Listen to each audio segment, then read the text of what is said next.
En 1989, unha banda de entroideiras capitaneadas por Olga Rivera organizaron unha sardiñada na Alameda, con moitas risas e tamén choros, xa que unha das caixas dos peixes desapareceu de súpeto moi a seu pesar.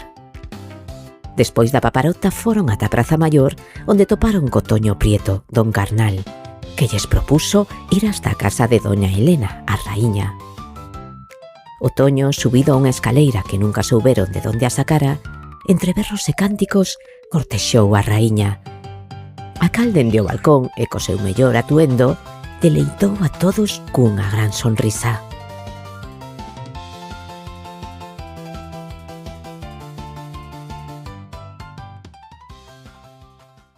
En 1996, Mercedes Astorga organizou a primeira cea de comadres no restaurante Brasil.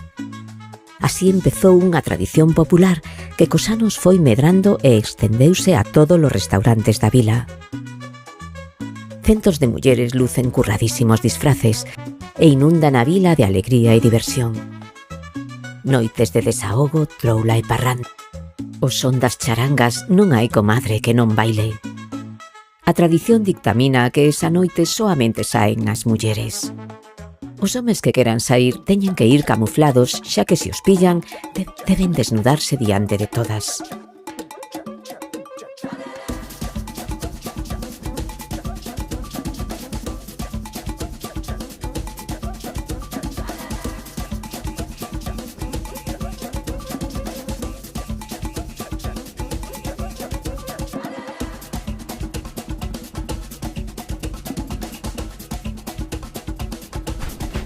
A raíña e don Carnal baixan en procesión dende o castelo, acompañados dos cigarróns e da comitiva de xente da vila que lle ilumina o camiño con antorchas. Ao chegar á Praza Maior, suben ao balcón e recitan o pregón que dá comenzo a esta festividade máxica.